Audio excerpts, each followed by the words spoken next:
Welcome to Weekly Sports Talk with Ed, episode 12. We got a lot to cover today. The PBA Bowl playoffs are starting soon. NFL, the first week of the NFL that took place. I'm going to be covering the WNBA MVP race. Uh, I'm going to do a recap of WWE, AEW, what happened throughout the week. And I'm going to get started. First thing first, takeaways from the first week of the NFL season. First, I think. And this is all based off the first week, so things could change during the second week since it's only been 1 week's games that's been played. First takeaway, the NFC East is still a two-team division. It still comes down to the Cowboys and Eagles. I know some people are considering maybe the Commanders going to push with Jaden Daniels. And just to speak on Jaden Daniels for a second, he looked, out of all the rookie quarterbacks, he looked really good, especially in the second half of that game against the Buccaneers. They lost by 17, but he was good for his debut game, and I think he'll have a good season. I think the Commanders probably they can win 7 or 8 games, but I don't think they'll be a playoff team like some people are predicting. I don't think many people had faith in the Giants to begin with, but they got blew out by the Vikings. They were the only There was only two teams to not score a touchdown. It was the Giants and the Steelers. So the NFC East is still a two-team division. Next, the Cardinals, they need to get Marvin Harrison Jr. involved more. He only had 3 targets in that first game against the Bills, and he could have had a wide open touchdown that probably would have won them the game, but Kyler Murray just didn't look his way for some reason. So that's not just a coaching issue, but that's also a Kyler Murray issue, because there's no way you just looked at the left side of the field and didn't think to look to the right side of the field. And then it should have been a pass interference on the pass to Greg Dortch, but he could have got it to Marvin Harrison Jr. for a wide open touchdown. But that's on coaching and Collar. They definitely got to get Marvin Harrison involved in their next game.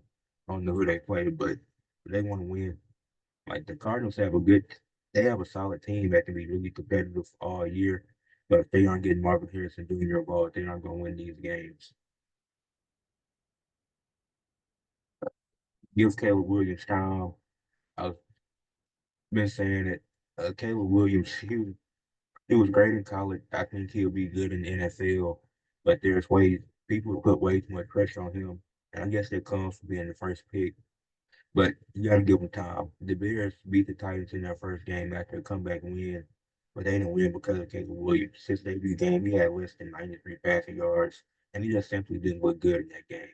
Now he is a rookie, and there's a few other rookie quarterbacks like that where they start slow, end up being great. I think Caleb Williams can still be good. I think he'll have a good year. Slow start, but we got to give him time. It's unnecessary to put all this pressure on a rookie quarterback. And then I think the Bears still have some of the same problems as they did when Justin Fields was there. I don't think the O line is amazing. One advantage Caleb Williams has compared to Justin Fields is that he has more weapons to throw to. And Caleb Williams has simply made some bad decisions in his first game. His second game going up against an even better team in the Texans. So it's not gonna be easy for Caleb Williams to start, but you do need to give him some time. He is a rookie quarterback. Next takeaway was the Panthers. The Carolina Panthers is just a disaster. And they just lost Derek Brown, their best defensive lineman for the season. The O line is still bad. Their best receiver is Adam Thielen, who was 32, 33 maybe, and he's probably gonna retire after this year.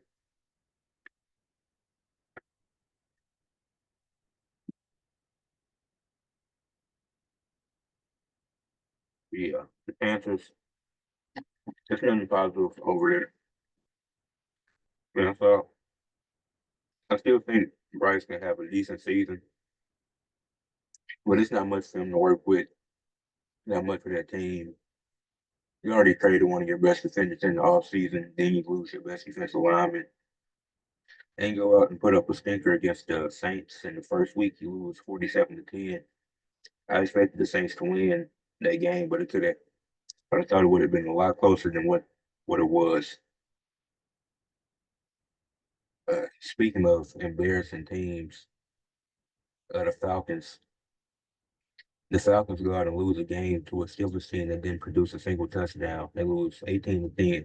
They essentially lost to just Chris Boswell because the Steelers weren't doing anything. And we're gonna get back to Chris Boswell later in the episode, but it was Boswell against the Falcons, and he outscored them. A kicker outscored your entire team. Kirk Cousins is supposed to be the answer. He's supposed to be way better than what Desmond Ritter was. Cal Pitts got a touchdown, which is a rare thing to happen in Atlanta. But then Drake London, he didn't do much in the first game. And the Steelers, got to give credit to them. They'll always have a good defense. But you don't lose to a team that can only produce field goals. That's just embarrassing. The Falcons, I have no idea how they lost that game. Next, I doubt the Vikings continue the success that they had. They won 28-6 against the Giants, as I alluded to earlier. But Sam Darnold's playing quarterback. That's not going to be super sustainable. I mean, it looked like Justin Jefferson was having fun in that first game, but they beat up on a bad Giants team. Week 2, they got to go up against the 49ers. CMC is out for the next 4 weeks. Uh, Prayers up to CMC. Hopefully he recovers well, heals soon and fast. But even what they did to the Jets with having Jordan Mason at running back, the 49ers have a good offensive line, and they can plug in Jordan Mason right there. He obviously won't replace what CMC did, but he's a very solid backup.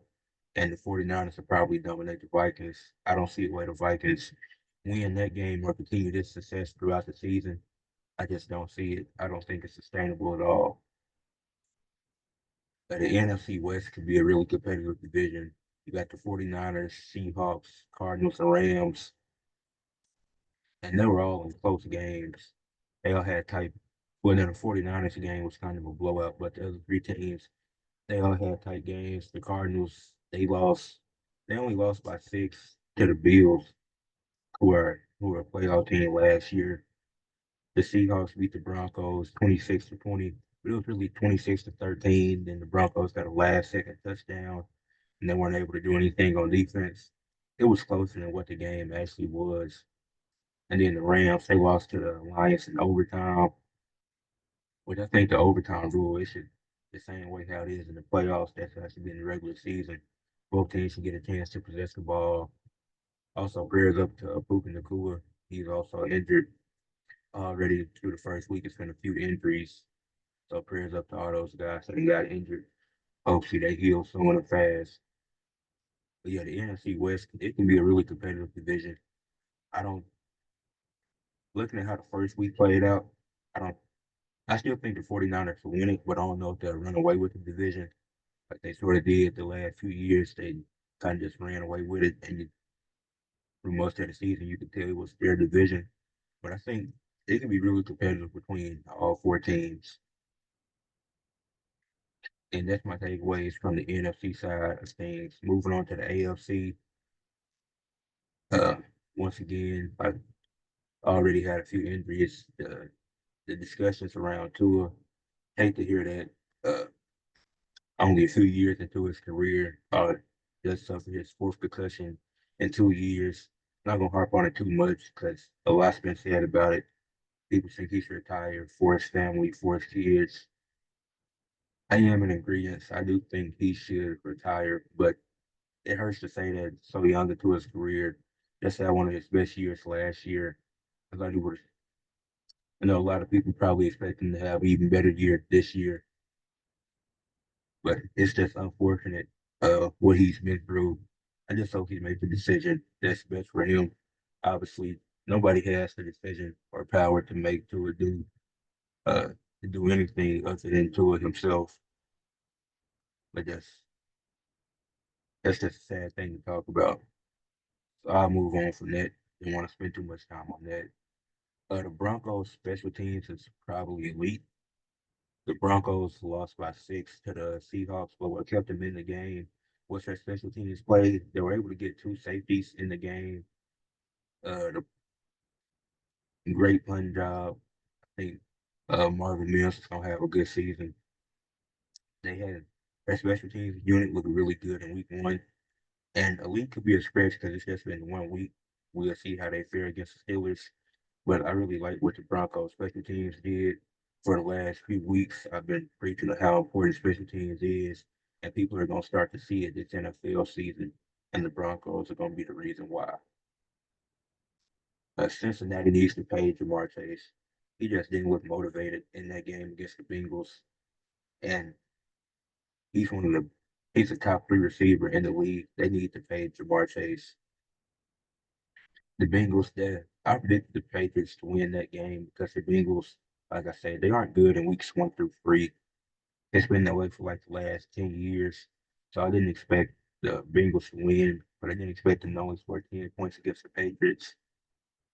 Good job to Gerard Mayo to lead the Patriots team to a win in his first in his debut coaching. That's really it. Anthony Richardson is amazing. I think he's gonna have a good season. I think he'll lead the Colts to the playoffs. Yeah, Anthony Richardson, he had two 50-plus yard touchdowns in that game against the Texans. Unfortunately, they lost. They were just out talented in that game. But for how close it was really competitive. And I think the AFC South, it comes down to those two teams, the Texans and the Colts, comes down to them.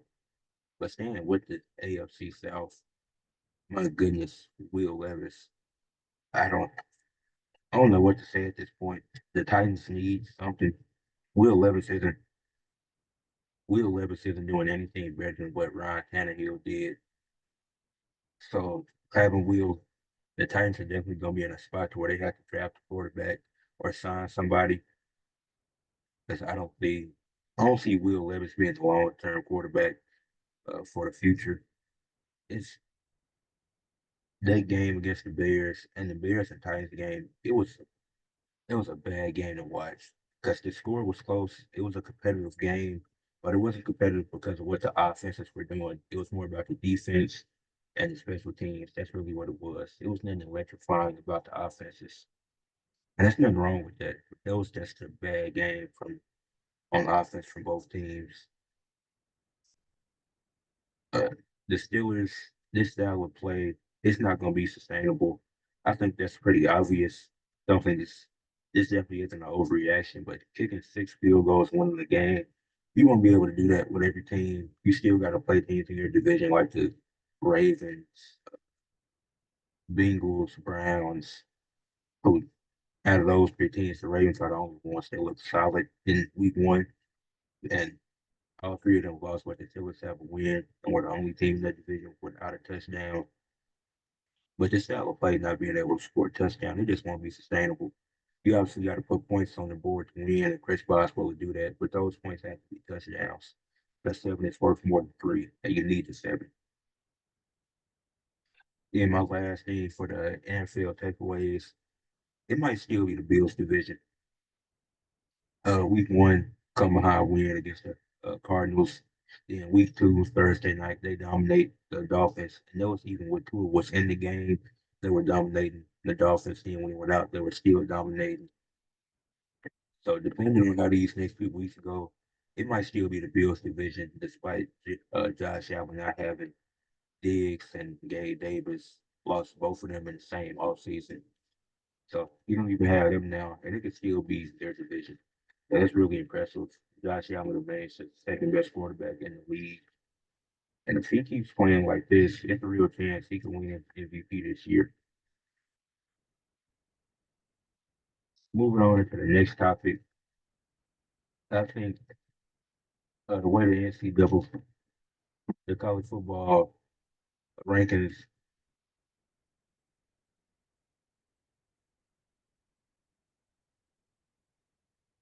I think the college football rankings look weird. There's a few examples of this.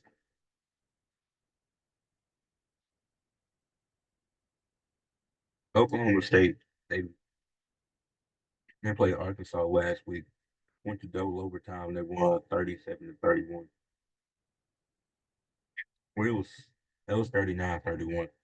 So you have to go for two. But yeah, Oklahoma State, they beat Arkansas in overtime, and they were ranked 17 at the time. But after that win, they moved up to 13, which really confused me because when a team like that that's ranked 17 goes the distance with a team that in Arkansas, they're not a terrible team, but they're unranked. They aren't great either. So when a team knows two teams play each other and Arkansas pushes their limits that much, I don't see a world where they move up four. If anything, they should have stayed the same or just moved up one spot. But there's no reason they should have moved up four spots. Um, uh, my second example is Texas and Ohio. Texas and Ohio. I guess this one makes a little bit more sense because Ohio was two, Texas was three. Then Texas blew out 10 ranked Michigan and moved one spot over. But I feel like it's 2 weeks, 2 or 3 weeks into the season. You just kept them the same until you got further down the line. I feel like anything when it comes to the teams 1 through 4, but they're all winning their games. I don't think you really need to move them around. But that's my opinion. Tennessee, they went up 7 spots after beating 24 ranked North Carolina State. Now, I don't know how North Carolina State was ranked to begin the season. That was actually kind of surprising. But Tennessee jumping 7 spots, mean they jumped Oregon and Utah. I think those teams are all in the same. And I forgot how far apart it was, but they're all in the same tier of teams this year. But if anything, Tennessee should have still been behind those two. I guess because they beat a ranked opponent. But some of these, when you look at this, some of these Florida State, they came into the season ranked number 10, and they done lost three in a row. So when a ranked team beats Florida State now, it doesn't really mean nothing. Uh, Notre Dame lost by 2, and it was to an unranked team, so it made sense that they would fall, but they fell 13 spots. Michigan lost, they got blew out, and they only fell 7 spots. Notre Dame went from 5 to 18, and Michigan went from 10 to 17. If anything, it should have been Notre Dame at 17 and Michigan at 18. Because even though both teams got embarrassed, at least Notre Dame had a close game. I don't know. I feel it's kind of weird, but yeah, I think it's not major issues with the rankings. It's just sometimes it just seems kind of weird the way that they do it. But yeah, as y'all know, the NBA season is coming up in October. So I have 5 matchups listed that are my most anticipated NBA matchup this season. So obviously all the teams play each other in conference matchups 3 or 4 times. If it's out of conference, only 2 times. So it'll be multiple opportunities for these games to happen. But if somebody's out, then it's another chance for that matchup to happen. The first one I put down is the Clippers versus 76ers. Obviously, no, Paul George left the Clippers to go play for the 76ers. So, the whole reason Kawhi wanted to go to the Clippers, he was only going to the Clippers if they got Paul George a few years back. They did that, got Kawhi to come, played for a few years, wasn't able to get a championship. The furthest they got was the Western Conference Finals, and there was a team led by Paul George because Kawhi was out with an injury, and they pushed the Suns to 6 that year. And there's a lot of series where you can say if Kawhi was healthy, this series is probably different. So whenever they do play, because they played twice, so seeing Paul George versus Kawhi after the dynamic Kawhi wanted to lead the Raptors to go to LA in the first place. I think that's going to be a fun matchup. I think it's going to be really intense. I think the 76ers are clearly the better team, but because of the history with Paul George and the Clippers, I believe at least one of the games will be close. Maybe the first time they play it'll be close, and the second time it'll be a blowout. So hopefully Kawhi is able to play both games. Last season he was pretty healthy. Then he got injured towards the end of the year in the playoffs. That's unfortunate. Next matchup, the Magic versus the Nuggets. KCP leaving Denver to go play with Orlando. I think 2 times they play it'll be some fun games. Apollo, one of the best players in the league, already entering his third year. But KCP isn't the biggest name, but he was really impactful for what the Nuggets were able to do these last 2 years. So his impact can't be denied. And I think Denver not wanting to pay the luxury tax, that's what's hurting their team now. So I think KCP is gonna have a good game when they're both times that they play if he's available to play those games. I think Apollo versus Jokic, not a matchup a lot of people are looking at, but it's gonna be a fun matchup. And one thing about it's crazy how Apollo doesn't get a lot of media attention before I got out the first pick, led his team to a fifth seed, had a great season, became an all-star. He's definitely gonna put his name. He's he should definitely get a lot of attention next season. He's worthy of it. He's deserving of it, and he should. He'll be an all-star again. He's gonna be. I think he'll make all NBA team. Be Apollo. It wasn't even about Apollo. It was really more about KCP against his whole team. But seeing Apollo go up against the best player in the league, that's gonna be a fun matchup. I wrote down the Kings versus Suns because I think both of these teams have great offenses. Obviously, the Kings adding DeRozan. Suns got the same roster as last year. They just added Ty Jones, who's a good point guard. He'd be a good facilitator. I think both of these teams made moves that were necessary. I think the Suns could have made more moves, but the moves that they would have to make include moving Bradley Beal. But his contract is so big that it just caps him and making certain moves. So Ty Jones was a good pickup. But the Kings were able to add DeRozan, and he's definitely going to help that offense. So I think the Kings and Suns, this is going to be a really good offensive battle. And I'm a guy who likes defense, but Kevin Durant, the greatest scorer of all time. The Kings were a top three offense just a few years ago, and a guy like DeRozan, who's one of the best mid-range shooters in the game. When they every time they play, it's gonna be some fun action in those matchups. So I'm definitely gonna tune into those games. The Mavericks versus Warriors, that's pretty obvious. Playing with Dallas now with Luka and Kyrie. It's this old team, so buddies, Steph and Draymond and the Warriors. And it kind of sucks that Clay had to leave because Clay didn't want to leave because of anything that Steph and Draymond did. Surprisingly, it was because of how the Warriors treated him. They don't want him to start anymore. They want Posh to start, even though he hasn't proven nothing. They paid Draymond after he punched Jordan Poole, which is kind of weird. He didn't, get, and they were just treating Clay wrong. But that's gonna be. He'll probably have one of his best games when he played the Warriors, or he could have one of his worst games. You never know, especially with Clay getting older in his career. But he's definitely going. He's not gonna miss these games that they play. You know, it's gonna be some fun matchups. And the last matchup I wrote down was the Knicks versus OKC because I think that's my finals prediction that the Knicks and OKC meet in the finals. So the two times messing them up when they match up in the regular season, I'm gonna be I'm gonna watch those games because I truly believe with the moves that both teams made, they've elevated themselves into finals contenders, and I think those would be the two teams meeting in the finals. And I'll give my NBA predictions in the upcoming weeks. Not sure when I have it scheduled, but it'll be close to the start of the season. But yeah, those are my five most anticipated matchups for the NBA season. Obviously, they all played at multiple times. So if I missed the first game, whatever can catch it, it'll be a chance for me to catch up on it the next day or catch up on the next matchup. I'm gonna stick with basketball, move to the WNBA. There's about 3 games left in the WNBA season. So it's about that time to start talking about the WNBA MVP race. We got 4 names: Asia Wilson from the Aces, Sabrina Ionescu from the Liberty, Nafisa Collier from the Lynx, and Alyssa Thompson from the Sun. I'll start with Asia Wilson because she's probably the MVP favorite right now. She's averaging 27 points per game, 12.1 rebounds, 2.3 assists. She's had 20 or more points in 4 of her last 5 games. One of those games, she had 41.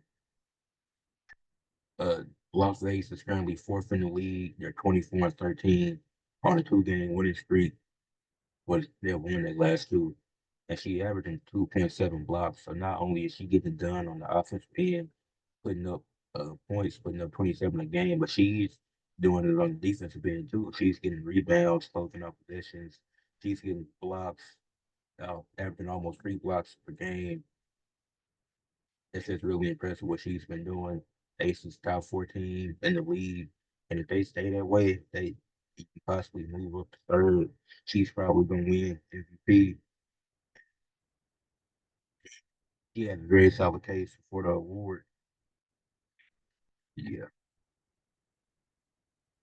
But I don't think but it's probably unlikely they move up as it's the Sun of 3 games ahead of Las Vegas.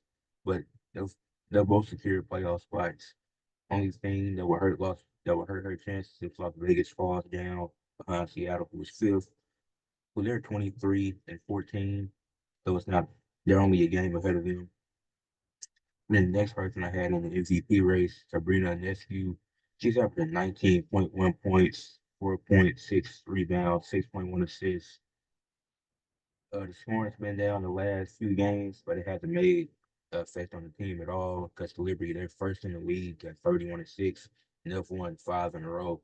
So Sabrina, even when she's not scoring, she's getting the assists, she's dishing it out, getting rebounds, not just doing everything all around. It's, they have such a good team. They have a 3 game lead on first place, with it only being 3 games left in the regular season. They'll probably it's unlikely that they lose that, so they'll probably more than likely will be the first seed heading into the playoffs. Uh, Nafisa Collier for the Minnesota Lynx, averaging 20.3 points, 9.7 rebounds, 3.4 assists. 4 of her last five games, she's had at least 2 steals. And Minnesota, they're second in the league, 28-9, also won 5 in a row. They're keeping up, right? Minnesota and New York, they won the same. They're both on 5 game winning streaks. But yeah, Collier, she's a good scorer, good rebounder, good defender. As you see, she's been like the common theme with all these women is they're all over the place. It's not like any of these women are one-dimensional players in this race. Like they're all playing all around, doing what they need to help their team get wins. Then the next person, Alyssa Thompson, she's only averaging 10.4 points per game, but she's averaging 8.6 assists, 7.9 rebounds, has 5 games with at least seven. In her last 5 games, she's had 7 assists minimum. And Connecticut Sun, they're 27-10, won 3 games in a row, and they're third in the league.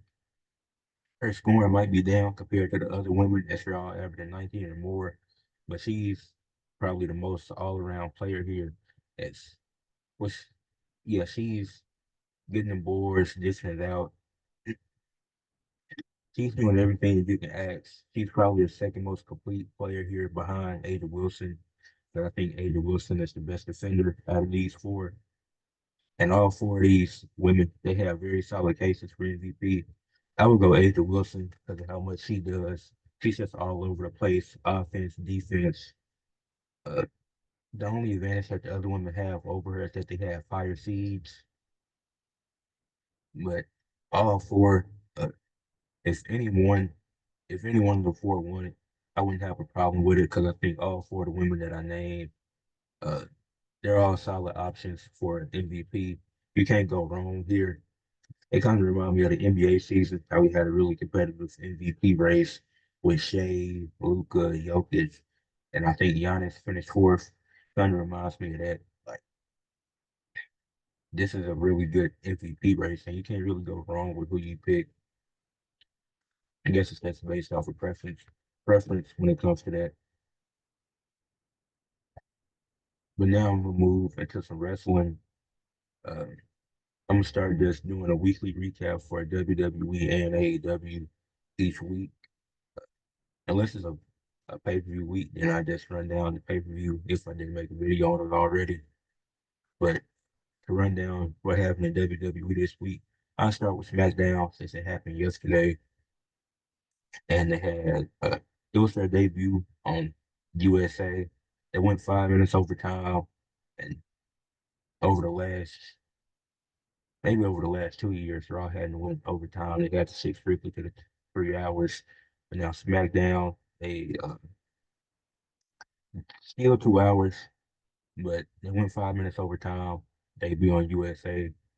Start with the biggest story of the night. Cody Rhodes and Solo had a steel cage match. It was a it was a good steel cage match with Cody Rhodes, Solo Sikoa. Nobody got involved. They kicked off the show. Cody Rhodes won the match fair and square. Then after the match, the Bloodline came out there. The Tongans 5-2. They came out there. They attacked Cody. They beat him down. Then Roman, he makes return to the ring and saves Cody. And then Solo and 5-2, they leave the ring. And then the Tongans, Roman and Cody take care of them. Then Roman and Cody just stare down each other. And one thing before I keep going, some fans were mad that Roman hadn't been there the last few weeks. Well, he just lost his father and uncle in the span of 2 months, so obviously he was going to take some time off. It's it's great to even have him back at this point. He probably needed more time off, but he was able to come back. And later in the show, Nick Aldis was like, Solo had an offer. He wanted to do Solo and Jacob Fight 2 versus Roman and Cody at Bad Blood. At first, Cody wasn't on board. He was like, I'm done with the bloodline, this and that. Then at the end of the show, Roman was in the ring. He was like, no matter who has the Uber follower, I'm still the tribal chief. And no matter who's champion or whatever, this is still my WWE. So Cody came out there and he took offense to that. He was like, it was your WWE until I beat you at WrestleMania, then it became mine. And then Cody threw down the microphone, or Roman threw down the microphone. Looks like they finna go head to head. Then Solo and Jacob Fatu come out there. The Tongans, they come out there, jump them again. Then Roman and Cody, they take care of the Tongans again pretty easily. Then Solo and Fatu, they already signed the contract. They didn't even read it. They just want the match. Then Roman signed the contract. Solo was like, Roman, Cody not gonna team with you. He beat you, this and that. Then Cody Rhodes, he asked for the contract. Roman didn't want to give it to him, but he did. Cody signed the contract. So it's like y'all was just fighting. Now y'all friends now. It was great by Solo pointing that out. Cause it was like y'all were just beefing at WrestleMania. Now y'all teaming up to take down. It's like they got to team up to take down a common enemy in Solo Sikoa. And we obviously know Roman Reigns is going to go out the title again at some point. Just not right now. I think Cody Rhodes has been in the Bloodline story a bit too long. But Jimmy Uso, it's no timetable on his return date. Because it would have made more sense if it was Jimmy Uso in this match. But if there's no timetable on his return, I'm trying to rush him to come back. Wait till he's fully healed for him to make the comeback. So we getting Cody Rhodes and Roman Reigns for Solo Sikoa and Jacob Fatu at the Bad Blood pay-per-view. But that's kind of skipped around there. But getting back to the other stuff that happened on the show. Mia Yim defeated Piper Niven in a really short match. I don't know how to feel about that because Piper Niven, she can be a dominant force in the women's division. They build her up right. And Mia Yim, I like her been given her TV time, but it was a really, I don't think it needed to be that short. Lewis gonna have the match that short. You could have just cut it off the TV. Randy Orton and Cody Rhodes defeated A-Town Down Under. It's not the first time we've seen this happen, but the beginning was really good. Kevin Owens, he came out there. They have a partner. He was like, my partner had travel issues, so he brought out this dude named Ricky, and Ricky was going to be his partner. Then producer or whatever, she came to Kevin Owens. He was like, their partner's here. And he was like, see you later, Reggie. Then he gave him a stunner. So Kevin Owens couldn't even remember his name. The crowd was chanting for Ricky. Everybody wanted Ricky to wrestle. Ricky might make a comeback. I hope Ricky make a comeback. Have him feud with Kevin Owens. That'd be really funny. But yeah, it was a solid tag team match. Randy Orton and Kevin Owens got the win. Andrade beat Carmelo Hayes in their fifth match. I don't. This series was great, but I don't. I have a feeling it's not over. Uh, Andrade is facing LA Knight next week for the United States Championship. But I feel like we get two more matches because most people wanted the best of seven series. I don't think it ends at five because I feel like Carmelo Hayes has to win this feud. It's I'm enjoying this because we're getting great matches. Both guys are getting wins. So it's like we can get a six match and Carmelo wins. That seven match would be so important. And I would hope Carmelo wins it. And obviously I'm thinking LA Knight's gonna retain next week. He run LA Knight versus Carmelo at some point. But that yeah, the five matches they had really good.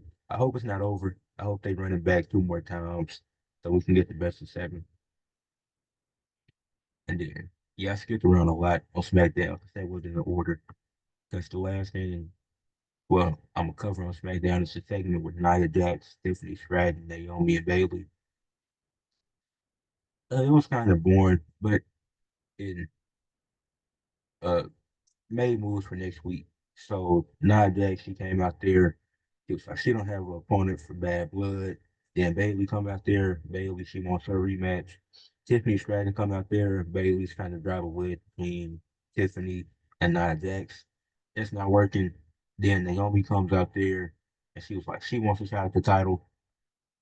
So Nia Jax said, let's have a tag team match. It's gonna be Nia Jax and Tiffany Stratton versus Naomi and Bayley next week. If Naomi and Bayley win, whoever gets the pin in the match gets the title shot at Bad Blood against Nia Jax. But if they lose, if Naomi and Bayley lose, whoever takes the pin has to leave and go to Raw. So you see it leaves SmackDown permanently, but I would assume they would just go to Raw. And maybe, I don't know about NXT because that women's division is pretty deep. They don't need up down there. So I just assumed they would go to Raw. They lose, whoever takes the pin. This is a really wild stipulation. It's great though, because it adds more meaning to this tag team match. Naomi and Bayley have so much precedent. It doesn't matter who gets the pin. They don't want to be the woman to have to leave SmackDown permanently. Then Nia Jackson, Tiffany Stratton, it's like Tiffany Stratton, she's missed money in the bank. She's been pinned multiple times. Nia Jackson, she wins. She don't have an opponent. She gets to take Bad Blood off. She just won't have to do nothing. Because that's what it seems like. Because there was nobody else that came out there. And it'd be hard to set up a match in just 1 week. So at least with this, you had a time to set up a match. I'm thinking that Naomi and Bayley, they get the win. Now, who gets the pin? I don't know. I was thinking double pin. They both pin Tiffany Stratton, or they, I don't know. She already took a loss, as Miss Money in the Bank a few times. And it doesn't hurt to pin the champion in a tag team match. I obviously saw it happen to Cody Rhodes, didn't hurt him. If Naomi and Bayley did a double pin Nia Jax, then Bad Blood became a triple threat match. Yeah, and that could be cool. But I like what they did here. Uh, SmackDown does a great job always building for the upcoming weeks. WWE's done a great job of this, especially since Triple H took over. Uh, Building stories. That's always makes WWE strong suit. They can build stories, and it's not like he just got random people coming out there like Charlotte. She came back from injury and just did a title shot. Like we don't need I think SmackDown does need Charlotte because we need another strong woman on that brand. I don't think her automatically going there and getting title matches would be the best idea because we've seen it too many times.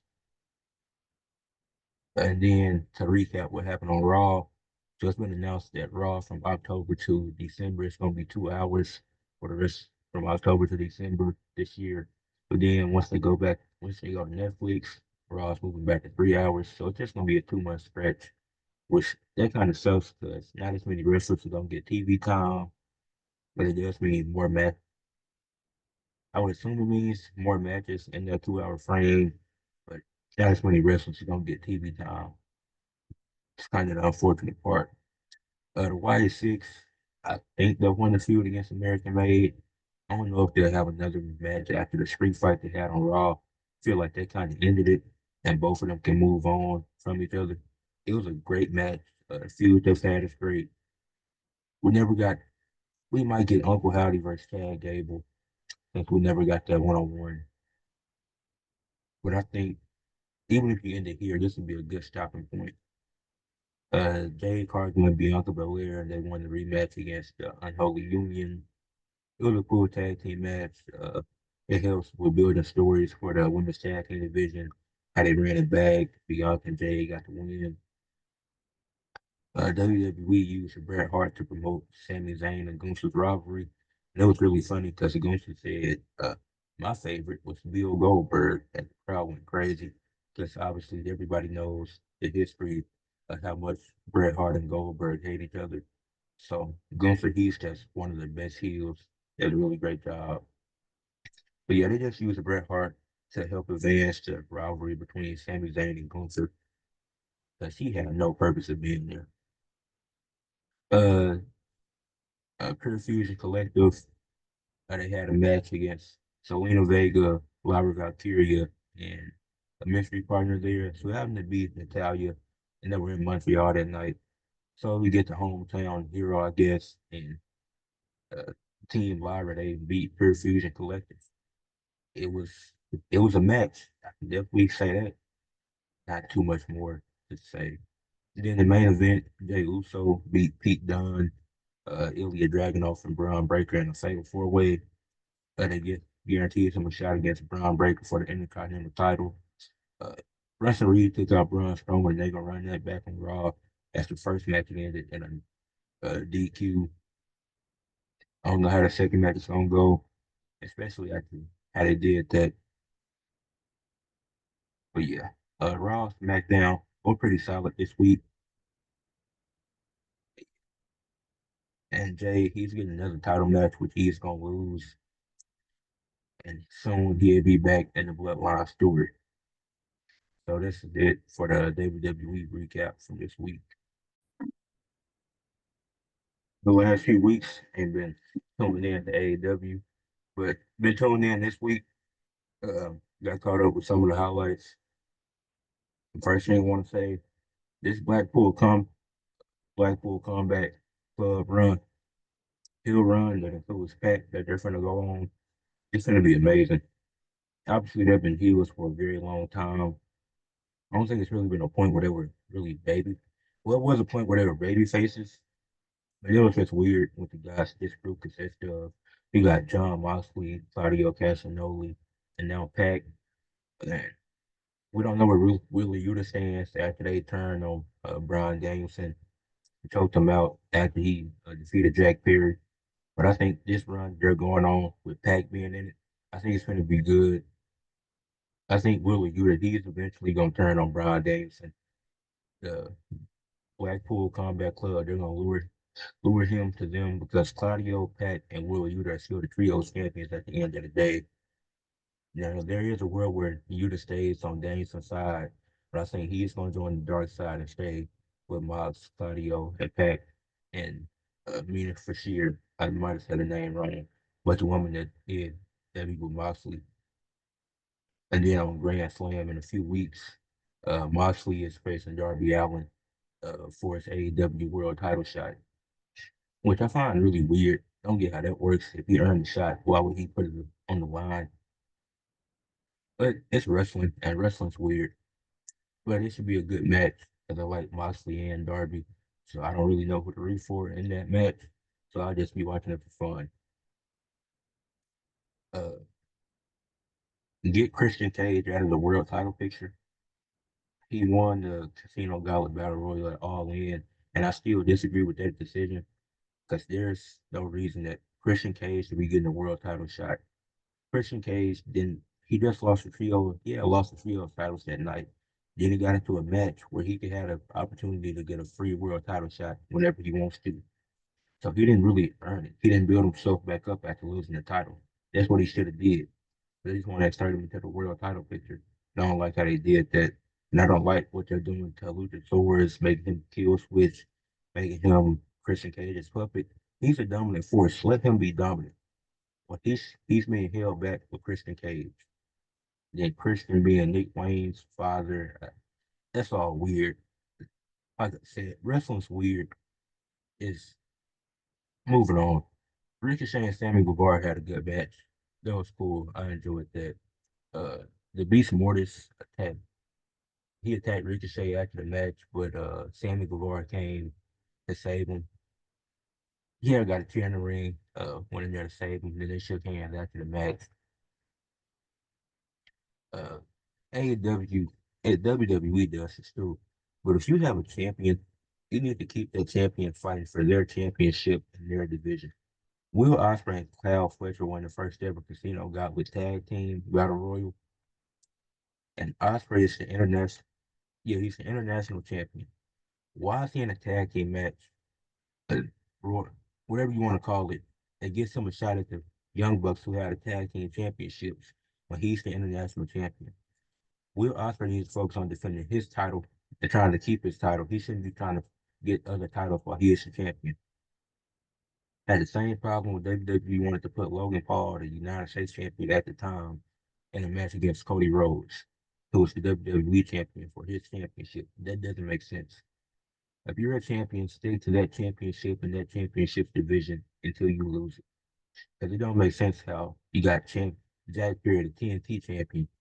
He shouldn't be fighting the Bryan Danielson for the World Heavyweight Championship. When Roman was the champion, him and Solo, they shouldn't have been fighting Kevin Owens and Sami Zayn for the tag team championships. He was the world champion. He should have been fighting for his title, not nobody else's. I hate when wrestling does that. Then you got these people like Mercedes, who she's holding two championships hostage, basically. Like you just need from two different companies. Like keep one championship and let the other, then let somebody else have the other championship. Because that, what's the point of having all these championships if you have multiple people holding two or three belts? That just doesn't make sense to me. Nigel McGuinness might have a match with Bryan Danielson. I know Nigel McGuinness was in the Casino Battle Royal, but now is he doing the full-time wrestling thing? I guess he was a wrestler before, then he became a commentator, but it's just kind of weird. I don't really get the dynamic with him and Bryan Danielson.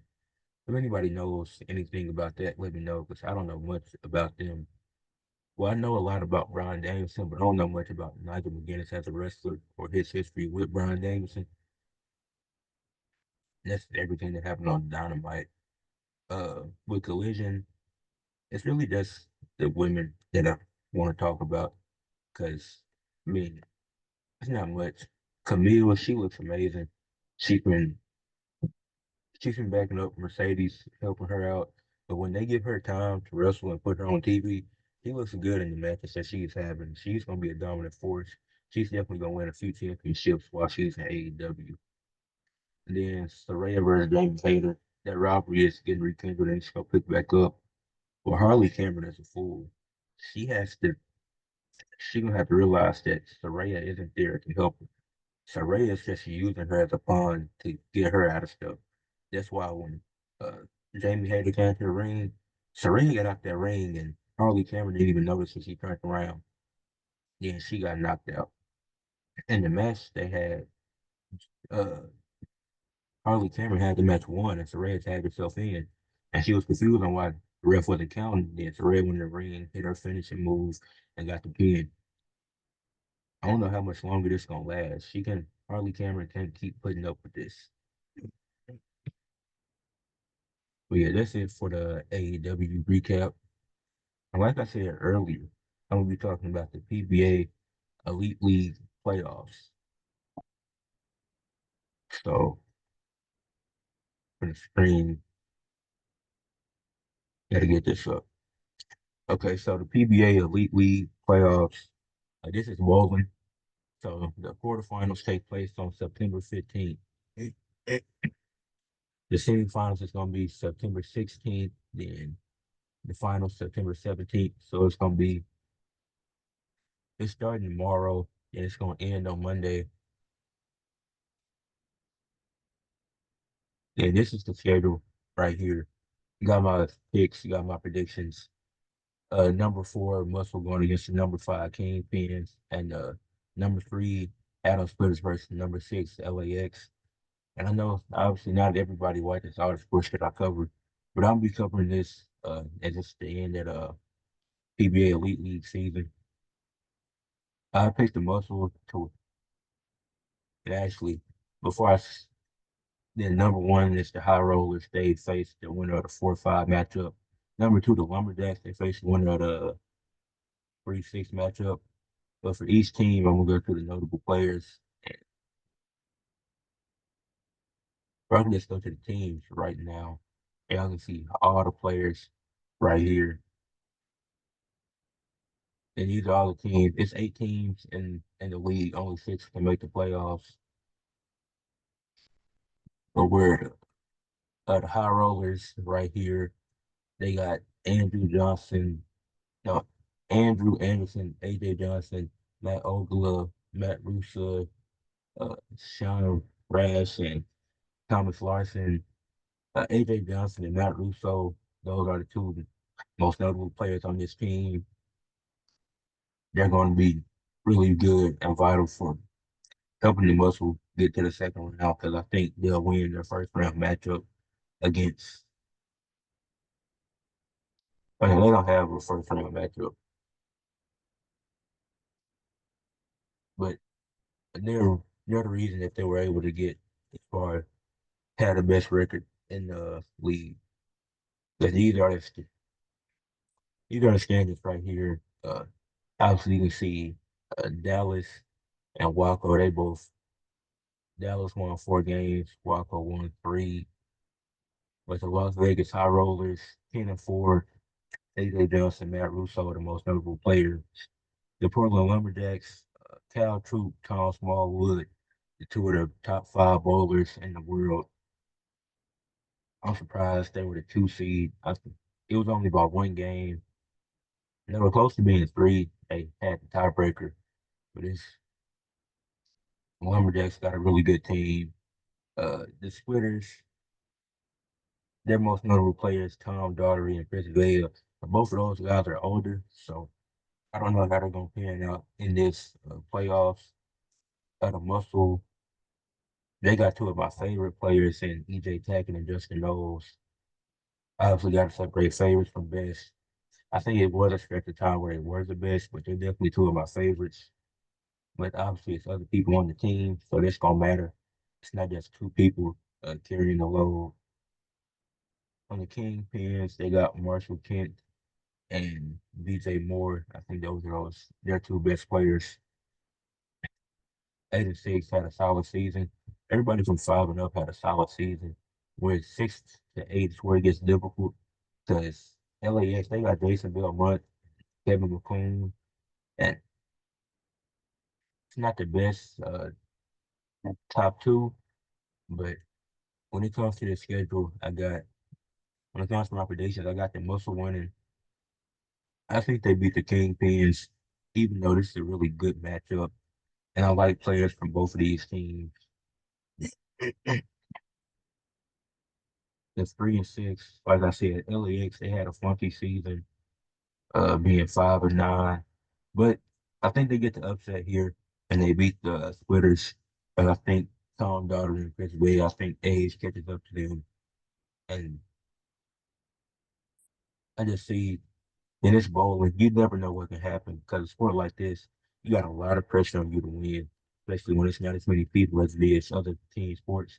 Because bowling is really an individual sport, but they do have the leagues. So it's really important that you go out and try your hardest. But I think LAX gets the upset. Then that would make it high rollers versus muscle. I think the high rollers win that. They're obviously have the best record in the league for a reason. I think they beat the muscle. Then Lumberjack will face LAX. Lumberjacks win this matchup pretty easily. I think whoever they face, they'll win pretty easily. And then they leave it with the 1 and 2, the High Rollers and Lumberjacks playing in the finals. I think the Lumberjacks win. This led by Cal Troop, who I believe Cal Troop, I'll call the best bowler in the world right now. I think that's him being able to lead that team. They were only 1 game back from having the best record in the league or being tied for the best record in the league. So I think the Lumberjacks come away with the whole thing, and I think it's going to be fun watching it. So I'm going to be covering that as it goes on. Then the last topic for today, as always, athletes of the week. For WWE, I went with Cody Rhodes. The steel cage match he had with Solo, the segments, with the post-match stuff, the stuff he did with Roman towards the end of the show, just really great. Been a really good world champion. And he just had to go with Cody Rhodes for this week. For the WNBA, I went with Nafisa Collier. She averaged 17.1 points, 17.6 points per game, 1.6 assists, 9.3 rebounds, shot 40% from the field, 22% from three, 91.6% from the free throw line, averaged 1.3 steals per game and 1.6 blocks per game. This was really tough between her from Minnesota, who went 3-0 this week, and between Brianna Stewart of the Liberty, who also went 3-0, and Brianna Stewart. She put up nearly similar numbers to what she did, but I went with Collier, who just gave the edge to her because of the defense. I think she played better defense this past week, and she's the better defender. So yeah, I had to go with her for this week. For the NFL, went with Chris Boswell, the kicker from the Steelers. He went 6 of 6, scored all 18 of their points, had three from 50 yards plus. Two of them were between 40 and 49 yards, and only one was between 20 to 29 yards. That's very impressive for the amount of pressure on the guy to make all six of those. Just having him, he did all the scoring for the Steelers, so I had to give it to him. AEW, I went with Orange Cassidy. Uh, he had a segment where him and the agglomeration, they poured a bunch of pennies and stuff into Jericho's car. Then on Rampage, he had a good match with agglomeration. They had a good match defeating Dark Order, someone Orange Cassidy, and I think he stood out the most. Then for NCAA football, I went with Rocket Sanders, Raheem Sanders from South Carolina. Even though they lost 36-33, he had a really great game. He had 19 carries for 143 yards with a 7.5 average and two touchdowns. So that was a really good game that Rocket Sanders had. But that's it for Weekly Sports Talk with Ed. Make sure you leave a like on the video, subscribe to the channel, and comment anything about what I talked about. Now this is gonna be a long episode because I had a lot to cover today. But that's a good thing because it means that this is going to be more consistent. And we're going to have more people entering the Athletes of the Week. That's it for today's episode. Peace.